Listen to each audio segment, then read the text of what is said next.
안녕하세요. 커피앤톡입니다. 오늘은 65세의 여자분께서 사연을 보내주셨는데요. 산속에서 보게 된 사위의 충격적인 모습에 차마 말을 잇지 못하셨다는데 무슨 일이 있으셨는지 바로 사연 읽어보겠습니다. 안녕하세요. 제 나이 65세. 이제는 지하철을 공짜로 타는 나이가 되었어요. 올해 40살 된 딸을 혼자서도 잘 키웠고 결혼까지 잘 시켰어요. 남편이 있었지만 남편은 전혀 가장의 역할을 하지 않았죠. 맨 집에서 놀기만 했지 일을 하지 않았으니까요. 그 때문에 제가 집의 가장이었고 어떻게든 먹고 살려고 아둥바둥하며 살았습니다. 남편은 워낙 아들만 셋인 막내로 자랐기에 철부지였어요. 시부모님도 남편을 관심 있게 돌보지 않았죠. 그리고 어렸을 때는 어른들이 하라는 결혼이 다 맞는 줄 알았어요. 그 흔한 연애도 만남도 없이 선보고 3번째 만남 때 결혼을 했으니까요.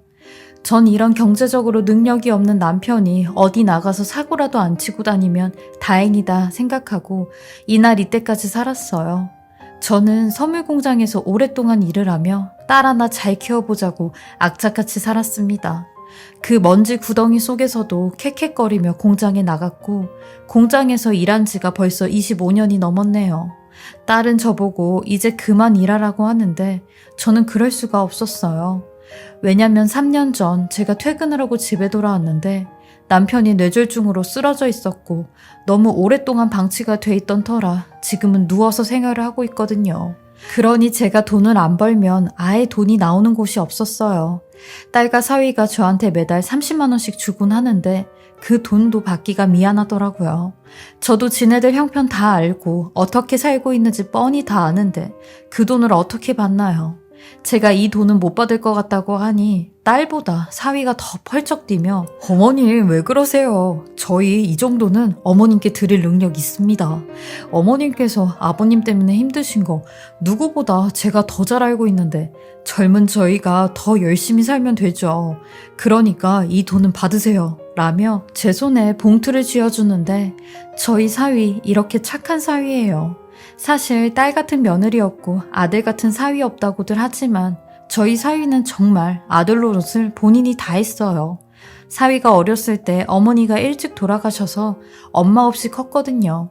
그러니 매번 저를 엄마라고 생각하며 잘 따르고 잘 챙겨주곤 했죠. 물론 저도 이런 사위를 아들처럼 잘해줬어요. 서로 마음이 통하면 다 알듯이 사위랑 저랑 잘 지냈어요. 저는 항상 제 삶이 팍팍하고 행복하지 않다고 생각을 했었는데 딸이 결혼하고 저렇게 행복하게 사는 모습을 보니 내 인생도 실패한 인생은 아니구나 생각을 했어요. 딸 키울 때는 딸 하나만 잘 되길 하며 키웠는데 저렇게 좋은 사위를 만나 애들까지 잘 낳고 사는 거 보니 얼마나 뿌듯한지 이제야 살맛이 나는구나 생각을 했죠. 근데 이런 제 행복을 하늘에서 질투라도 하는 듯 저한테 또다시 불행이 닥쳐왔습니다. 어느 순간부터 기침이 말도 못하게 나오고 가래도 많이 생기는데 같이 일하는 동료에게 제 증상을 얘기했어요. 그러니 그 동료가 언니, 우리가 하는 일이 이런 먼지구덩이에서 하는 일인데 기침 가래 이런 거 심해지면 웬만하면 병원 가. 가서 자세히 검사 받아봐. 5년 전에 왜 그 임언니도 그랬잖아. 그랬다가 병원 가니까 폐암이라고. 그러니까 언니도 병원 한번 가봐. 라고 하더라고요. 저도 동료의 말에 문득 5년 전에 폐암에 걸렸던 그 언니가 생각이 났고 병원에 가기로 마음을 먹었죠. 제가 아프면 집이 무너지니 저라도 건강을 지켜야 된다는 생각이 강했거든요. 그리고 펫CT를 찍게 되었는데 암이라고 하더라고요. 저처럼 이리도 운이 없는 여자가 있을까요? 의사 선생님 말로는 폐암은 증상이 없어서 3, 4기가 될 때까지 모르고 있다가 심각해지면 병원에 찾아온다고 하는데 저보고 일찍 오신 게 정말 천운이라며 수술하시고 치료받으시면 괜찮으실 거라고 했어요. 저는 이 얘기를 듣고 제일 먼저 들었던 생각이 수술비였습니다. 그게 제일 걱정이더라고요. 저 혼자 사는 거였으면 맘 같아선 그냥 수술 안 받고 이렇게 살다가 가고 싶었는데 집에 누워있는 양반이 눈에 아른거리고 저희 딸과 사이에 얼굴이 아른거리는데 그때가 제일 힘들더라고요. 병원에서 나와 가슴을 치며 소리 없이 울기만 했어요. 나한테 남은 건 이 몸뚱아리 하나인데 이 몸뚱아리마저 쓸모가 없어지면 나는 어떻게 살아야 되나 싶었고 왜 나한테만 이런 시련을 주나 하늘이 무심하기만 했습니다. 그리고 딸에게 정말 어렵사리 말을 꺼내 폐암 얘기를 했어요. 딸은 아무 말도 하지 않은 채 그냥 울기만 하는데 그날 사위와 함께 저희 집을 찾아와 빨리 수술 받자고, 수술 받으면 괜찮으실 거라고 하는데 딸이 우니 저도 울고 사위도 울고 그야말로 눈물바다가 되었어요. 그렇게 전 2월 초 췌장엽 절제 수술을 받았어요. 병원에선 다행히 수술도 잘 되고 건강 회복에 힘쓰라고 했는데 제일 걱정인 게 수술비였어요. 병원에 입원해 있을 때 같이 병실에 있었던 분에게 물어보니 수술비로 한 300만 원 이상은 생각해야 된다며 상황이랑 수술 내용에 따라 비용 차이가 많이 난다고 하더라고요. 그러니 얼마가 나올지 전혀 예상이 안 되었어요. 그리고 9일 만에 퇴원하고 수술비는 330만 원 정도 나왔습니다. 이 수술비도 사위가 다 내주었어요. 사위 얼굴 보기가 얼마나 미안하던지 지들도 형편이 안 좋은데 제가 부모로서 도움이 되는 게 하나도 없는 것 같았죠. 딸은 제게 엄마, 이제부터는 절대 무리하지 마시고 일도 그만 나가시고 집에 계세요. 그리고 엄마 생활비는 내가 어떻게든 마련할 테니까 너무 걱정 말고 라고 하는데 사위도 어머님, 이 사람 말처럼 이제 공장 그만두시고 집에 계시면서 건강 회복하시는데 힘쓰세요. 그래야 회복도 금방 하시고 건강해지시죠. 돈 걱정은 너무 하지 마시고요 라고 하는데 사위와 딸의 이런 따뜻한 말 한마디에 내가 또 아프면 안 되겠다라는 생각이 들었고 어떻게든 건강관리에 힘써야겠다 싶었어요. 그리고 운동은 필수라는 말에 죽기 살기로 운동을 했습니다. 생전 운동과는 거리가 먼 저였는데도 어떻게든 살아서 자식들한테 짐은 되지 말아야겠다는 생각이 들었죠. 수술한 지 한 2달 동안은 기침 때문에 집에서만 생활을 했고 그 후에 서서히 운동을 했어요. 주로 걷기 운동을 했었는데 조금씩 좋아지다 보니 저희 여동생이 주말마다 산에 같이 가자고 하더라고요. 처음에는 조그마한 비탈길도 힘이 들어 헉헉거리고 힘들어 했었는데 그럴 때마다 제 가족들 생각하며 이를 악물고 다녔어요. 그러니 다른 사람들보단 아직 숨이 차지만 처음보단 눈에 띄게 좋아지더라고요. 동생보다 제가 더 산에 가는 걸 좋아했어요. 저희가 주말마다 산에 가는데 그날은 동생이 주말에 산을 못 갈 것 같다고 토요일날 산에 가자고 하더라고요. 저야 언제 가든 좋다고 했고 토요일에 산에 가게 되었습니다. 그날따라 힘이 너무 많이 들어 중간에 잠깐만 쉬었다 가자고 했어요. 그러니 동생도 그러자고 큰 돌에 앉아서 물을 마시며 숨을 돌리고 등산화 끈을 다시 묶으려고 허리를 숙여 끈을 묶고 있는데 제 동생이 다급하게 저를 막 치는 겁니다. 언니 저기 언니 사위 아니야? 라고 하는데 어디? 우리 사위가 웬일로 산에다 왔지? 하며 동생이 가리키고 있는 곳을 향해 봤어요. 근데 세상에 동생이 가리키고 있는 곳엔 저희 사위가 웬 여자랑 둘이 산을 올라가고 있는데 그 여자의 가방까지 들어주며 웃으면서 산을 올라가고 있는 겁니다. 그 모습을 본 저와 제 동생은 언니, 저놈 저거 지금 딴 여자랑 둘이 뭐 하는 거야? 하며 기가 찬 목소리로 말을 했고 저도 그런 사위의 모습을 보고 있으니 어이가 없어서 할 말이 안 나오는 겁니다. 저건 누가 봐도 충분히 오해할 만한 상황이었어요. 그렇게 천사 같고 아들 같았던 사위가 여자랑 둘이 산에서 저러고 있으니 말이 안 나오더라고요.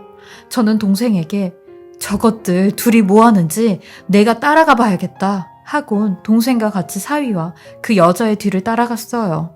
둘이 한참 동안 무슨 얘기를 하며 올라가다 중간에 뚝 멈추더니 사위가 그 여자에게 가방을 다시 돌려주고는 산 중턱에서 음료수나 물을 파는 곳으로 가는 겁니다. 그러더니 아주 자연스럽게 거기에 있는 아이스박스에서 물을 하나 꺼내서 그 여자에게 팔고 있는데 허리까지 90도로 숙이며 감사하다고 인사를 하는데 저랑 제 동생은 순간 이게 지금 무슨 광경이지? 싶었고 멀찌감치 떨어져서 사위의 모습을 지켜봤어요. 사위는 산을 올라가는 사람들에게도 시원한 물이나 음료수 판매하고 있습니다 라고 말까지 하는데 사위는 산 중턱에서 장사를 하고 있었던 거죠. 그 광경을 보는데 정말 가슴이 두근거렸고 사위가 이런 일까지 하고 있었던 건가 싶어 그 모습을 보고 한동안 말을 잇지 못했어요. 저희 여동생도 그런 저를 지켜만 보고 있었죠. 저는 그런 사위의 모습을 보고 동생한테 그냥 조용히 내려가자고 했어요. 차마 사위 앞을 지나갈 수가 없겠더라고요. 그리고 뒤를 돌아 내려가던 찰나 사위의 목소리와 함께 시끌벅적한 소리가 들리기 시작하는 겁니다. 그러면서 사위가 저희 쪽을 향해 미친 듯이 뛰어내려오는데 저와 여동생의 어깨를 치며 서로 얼굴이 마주쳤고 그 순간 사위가 놀래 자빠지는 겁니다. 알고 보니 당 지자체에서 불법으로 장사를 하고 있는 사위에게 단속이 나왔고 사위는 그 단속하는 사람들을 피해 도망치다 저희와 부딪히고 마주치게 된 거죠. 사위는 저를 보자마자 말까지 더듬으며 장모님 하며 눈물을 보이는데 저는 이게 어떻게 된 일이냐고 했어요. 그러니 돈을 좀 벌어야 되는데 마땅히 돈 벌 곳도 없고 이렇게라도 돈 좀 벌어보려고 했는데 장모님 죄송합니다. 제가 이런 못난 사위여서 죄송합니다. 라고 하는데 사위의 이런 모습에 얼마나 가슴이 아리던지 결국 사위는 저희와 부딪히는 바람에 단속하는 사람들에게 붙잡혔고 전 그런 사람들을 붙잡으며 선생님, 이 사람 저희 사위인데요. 제가 암에 걸리고 나서 저 살리겠다고 이런 산까지 와서 물건을 팔았나 봐요. 저희 사위 그렇게 나쁜 사람 아니니까 한 번만 봐주시면 안 될까요? 라며 울면서 얘기했어요. 하지만 사위는 그런 제게 장모님 제가 잘못한 거니까 마땅히 처벌 받아야죠 하며 벌금을 받게 되었어요. 사위는 벌금까지 내게 되면 한 달 동안 장사한 돈보다 더 큰 돈을 물어야 되는 상황에 겁이 나서 도망을 친 거라고 하더라고요. 알고 보니 저희 딸도 사위가 산에서 장사하는지 모르고 있었대요. 그리고 제가 주말인 일요일마다 산에 갔었기에 사위는 그날을 피해 토요일마다 장사를 하러 다녔다고 하더라고요. 거기서 저랑 만날 거란 생각은 하질 못했대요. 그리고 가끔씩 등산객들 가방을 들어주고 하면 물이나 음료수를 사주는 사람들이 있어 가방도 들어주곤 했었다네요. 이 사실을 알고는 저희 셋 다 부둥켜 안고 그야말로 오열을 했어요. 사위는 어떻게든 저랑 남편에게 도움이 되고 싶어 장사라도 해서 살림에 보태려고 했다는데 이 말을 듣고 더 가슴이 찢어졌네요. 저희 딸도 사위한테 나는 자기가 그렇게 고생하고 있는지도 몰랐는데 나한테 말이라도 해주지 왜 혼자서 그 큰 짐을 다 짊어지려고 했어? 라고 하니 당신이 노는 것도 아니고 매일 일부러 야근까지 해가면서 돈 벌고 살림하고 애 키우는데 가장인 내가 뭐라도 해야지 어떻게 이런 짐까지 당신하고 같이 짊어져. 내가 도움도 못 되고 밖에 나가서 사고나 치고 벌금까지 물게 해서 미안해 하며 멋쩍게 웃는데 저는 이런 사위와 제 딸에게 엄마는 항상 복이 없는 사람이라고 생각했었는데 이런 사위랑 딸을 두었으니 내가 이 세상 누구보다 복이 많은 사람이었네. 둘 다 너무 고마워 했어요. 엄마가 이 두 사람 생각해서라도 얼른 일어나겠다고 건강도 기운도 다 차리겠다고 했네요. 그리고 사위한테도 정말 진심으로 고맙다고 했어요. 내가 박서방에게 받은 이 은혜 잘 간직하고 기억할 거라고. 저도 건강 잘 지키며 재발되지 않게 운동도 식이요법도 잘할 거고요. 건강 좀 나아지면 소일거리로 부업이라도 하려고 생각하고 있습니다. 저도 제 힘 닿는 데까지 열심히 살아보려고 합니다. 제 길고 긴 사연 들어주시고 읽어주셔서 감사하고요. 다들 건강 잘 챙기시면서 좋은 일, 행복한 일들만 가득하시길 진심으로 바라겠습니다. 지금까지 사례자분의 글을 읽어보았는데요. 사례자님 정말 행복한 분이신 것 같아요. 따님과 사위분께서 사례자님을 생각하시는 그 마음들이 얼마나 큰지 글에서도 잘 느껴졌습니다. 건강 잘 챙기시고 항상 좋은 일들만 가득하시고 행복하시길 바라겠습니다. 지금까지 커피앤톡이었습니다. 오늘도 제 채널을 봐주셔서 감사합니다. 저는 다음 영상으로 또 찾아뵙겠습니다.